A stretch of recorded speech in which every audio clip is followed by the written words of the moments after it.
Alright, so now you've got Android Studio installed and set up, we're going to dive right in and create our first Android project. Once we've done that, we'll take a few minutes to familiarize ourselves with the Android Studio interface, and we'll run our default project on an Android phone simulator right here in our computer as well. So lots to cover, let's get started. When you launch Android Studio, you'll see a menu much like this, which is pretty straightforward. We're going to be selecting the top option, Start a New Android Studio Project. So click that one, and then you'll see a page like this with just a few settings for your new project or app. So I'm going to call the application Demo App. I suggest you do the same. If you've not used Android Studio before, your company domain will probably be blank, or you may have a suggested one in there. So I've got robpercival.example.com here. It really doesn't matter too much what your company domain is at this point. I would recommend going for either your name or your company name, if you've got one, .com. And the only real importance of the company domain here is that the package name will be created from that company domain. So you can see it's created the package name as com.robpercival.demoapp. So it's just the company domain in reverse, and then the application name with any spaces or capitals or strange characters removed. The package name is used if you're submitting your app to Google Play. It's a unique way of referencing your app, so it has to be completely unique. But you can change it at any time, so if you do discover that someone else has already used a package name that you've created, you can change it later on. So don't worry too much about this. And then finally, we've got the project location. So you can see it's put the app for me in the default location, Android Studio Projects. I'm just going to leave it there, but if you want to change it, then you can put it in any folder you like just by clicking the three dots there. Okay, so far so good. Click Next. Now we have a fairly big decision to make, the minimum SDK that our app will support. You can see we've got all the various options right up to Android 7 there, and we can choose any one of those. But if you choose Android 7, then your app will only be able to be run on phones running Android 7, which is, as you can see, at the time of recording, not that many. You will, however, be able to use all specific features for Android 7. So my advice while we're making basic projects is to stick with the default, so API 15, Ice Cream Sandwich, which will run on 97.4% of devices, and will likely include the vast majority of features that you'll need for your app. So we'll choose this one by default, and we'll just switch to different versions of the API as and when we're using those specific features. Feel free to use a different version if you want though. Down here we can choose to support other Android platforms. We'll be looking at Wear later on, but we won't be looking at TV, Auto or Glass in this course. So let's click Next to continue. And now we're given the option to add an activity to our app. Now an activity on Android is essentially a screen. And you can see there are several different activities that we can add if we want to. So we've got a basic activity there with just a back button, a menu and a plus. And then we've got an empty activity, which is selected by default. And then some various other ones, which we'll be looking at later on in the course, which are all fairly self-explanatory. We'll start with the empty activity. So select that one and click Next. And then we can, if we want to, customize the name of that activity. But the default name, main activity, is one that you'll see over and over again when developing for Android. So we'll leave that as the default. Okay, finally, we've got through all of the settings. So just click Finish and it'll take a few moments, but Android will then create your project. And here we go.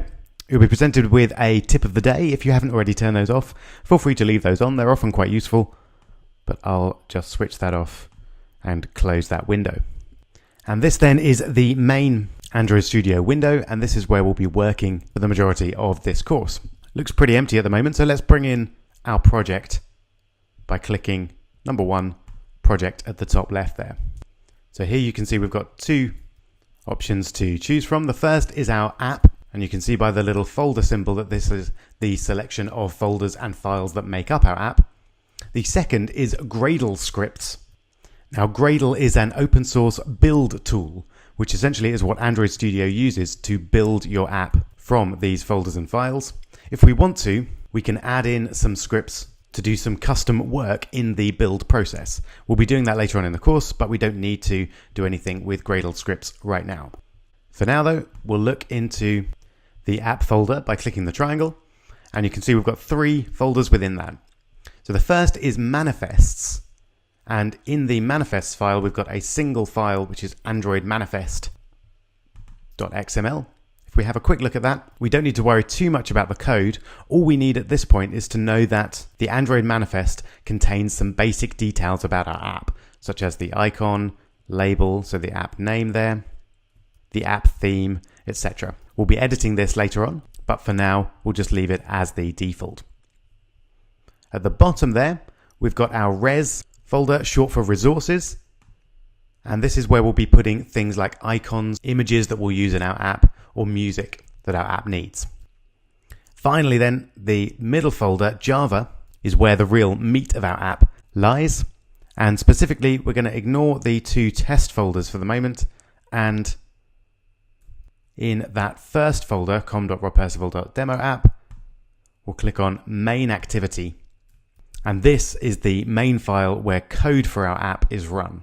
So this is your first taste of Java, and it looks quite scary, but don't worry, it'll be second nature in just a few videos time. We'll have a quick summary of what's going on here. Essentially, we're defining the package, which is just com.robpercival.demo app. Then if we click on the 3 dots here, you can see we're importing 2 classes, or essentially bundles of code that will allow our app to work.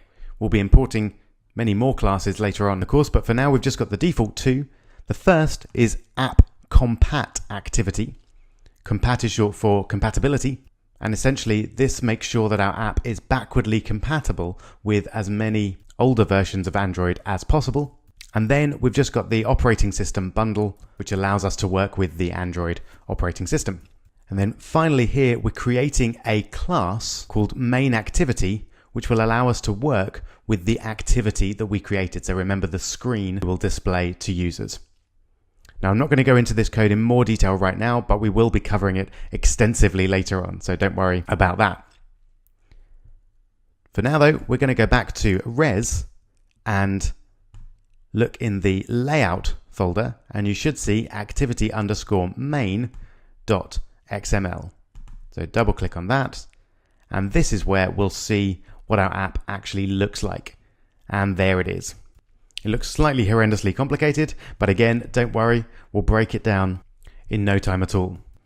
So this XML file is what defines the layout and the look of our activity, or the screen that we present to users. So obviously in the middle, we've got our phone, and we get a preview there of what our app looks like.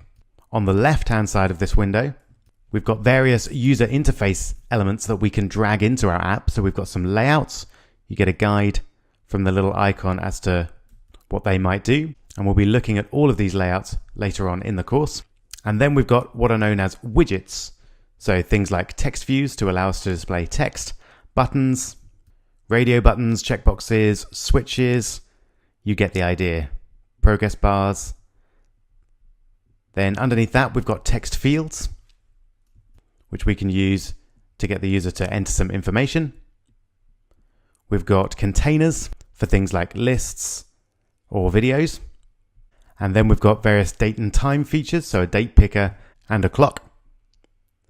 And then we've got some advanced user interface elements like zoom controls. We'll be looking at some of these later on. And some custom widgets as well if we want to build a completely customized user interface.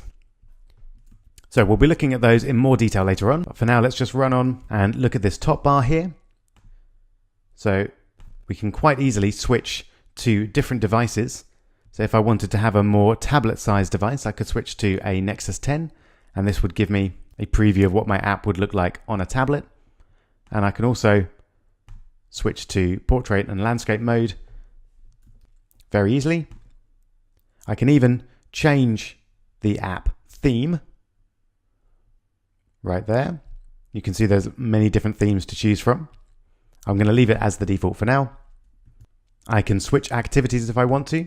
At the moment I've only got the one, so I'll just leave it as that. If we've introduced translations, then we can edit those using the world symbol, and we can also change the version of Android that we're previewing with as well. So there's a lot we can do just from this screen. And then we've got some zoom options. We can refresh, and there's some more settings hidden behind the cogwheel there as well. Now we're almost done with our preview. Just need to look at the component tree up here on the top right. This is a way of looking at all the different elements that make up your activity or your screen for the user. So at the top level, we've got the device screen itself.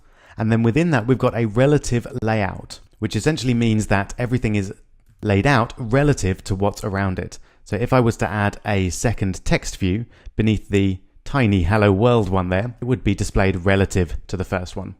We'll see how that works in more detail in the next video. But our final user interface element there is the text view itself, which if I zoom in enough, you can see says Hello World. And finally then at the bottom, we've got properties, which will vary depending on what element you've got selected at any given time, and has a huge range of properties that we can use to customize each individual element. Again, we'll look at those in much more detail when we look at the specific user interface element types in this section. But that's essentially it. We've met the two main files that we're going to be working with.